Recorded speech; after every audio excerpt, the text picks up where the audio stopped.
Saudara-saudara, setiap orang yang ingin membangun personal brand-nya pasti ada alasan atau tujuannya. Jadi hal pertama yang harus kita lakukan adalah mengidentifikasi apa tujuan kita membangun personal brand tersebut. Mungkin saja tujuannya adalah misalnya kita ingin menjual buku karya kita. Atau kita ingin dikenal sebagai ahli dari suatu bidang ilmu tertentu. Atau misalnya kita ingin menawarkan layanan atau jasa yang kita miliki. Jadi memiliki personal brand itu bukan tujuan, tetapi jalan dari tujuan yang ingin kita capai, yaitu karir kita tersebut. Kalau kita sudah memiliki tujuan, barulah kita menentukan kepada siapa kita ingin membangun personal brand kita. Jadi misalnya kita ingin membangun brand bahwa kita adalah seorang ahli musik misalnya. Maka tentu saja kita akan tujukan kepada target mereka yang ingin belajar musik. Atau kita misalnya ingin membangun personal brand sebagai seorang programmers artificial intelligence.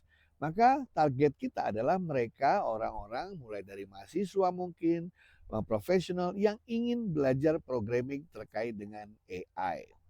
Nah, target ini penting karena kita nanti akan memahami target ini atau target audiens ini seperti apa karakteristik mereka. Ya, biasanya kalau orang kita ingin menjual keahlian kita dalam bidang fotografi misalnya, tentu saja orang-orangnya ingin melihat karya kita. Kalau kita ingin menjual bahwa kita adalah seorang ahli programming AI, maka dia pasti nanti ingin melihat seperti apa program yang telah kita buat. Ya, jadi penting menentukan target di mana kita akan membangun personal brand kita.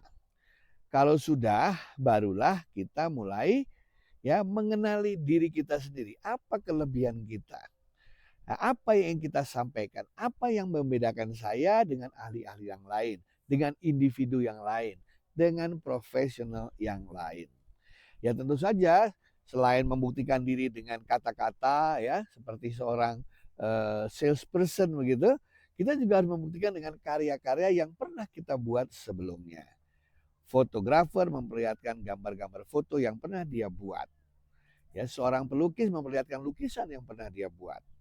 Ya, seorang penulis buku memperlihatkan buku-buku yang pernah dia terbitkan. Mungkin diantaranya ada yang bestseller. Mengenali diri itu penting sekali. Kenapa? Karena disitulah nilai jual kita. Personal brand merujuk pada siapa diri kita, individu kita. Dan dengan itu semua kita ingin membangun persepsi orang terhadap diri kita. Nah, kalau sudah kita tahu tujuannya apa, target audiensnya apa, karakteristik kita seperti apa, barulah kita mencoba untuk menjalin komunikasi atau engagement dengan target audiens kita. Caranya macam-macam, terutama di dalam dunia internet kita menggunakan banyak sekali aplikasi. Media sosial adalah salah satu cara yang penting. Nah, dalam hal ini kita harus mempelajari algoritma dari media sosial. Kalau Anda menggunakan Facebook misalnya, maka cara membangun personal brand kita adalah dengan menceritakan story. Karena di dalam Facebook ya, itu yang diceritakan adalah storytelling mengenai perjalanan hidup Anda, mengenai karya-karya Anda. Tapi kalau kita ingin menggunakan Instagram, maka beda lagi filosofinya. Kita harus menyatakan pesan brand kita melalui foto, melalui gambar. Kalau kita ingin menggunakan Twitter lain lagi, bagaimana kita membuat teks yang dalam waktu sedikit, singkat, hanya beberapa kata, maka orang bisa mengetahui kita itu siapa. Nah, kalau sudah menentukan tools-toolsnya ya seperti media sosial dan tools-tools yang lain, barulah kita di sana membangun atau mengeksekusi program kita, mengeksekusi rencana komunikasi kita. Karena ini adalah komunikasi dua arah, mungkin multi arah dengan orang lain, kita harus mau menjawab pertanyaan-pertanyaan yang ada dari audiens. Intinya dalam membangun personal brand di dunia maya, Anda harus sabar, tidak boleh terburu-buru, tidak usah ingin hasil yang cepat. Yang penting konsisten dan terus-menerus. Sekian dan terima kasih.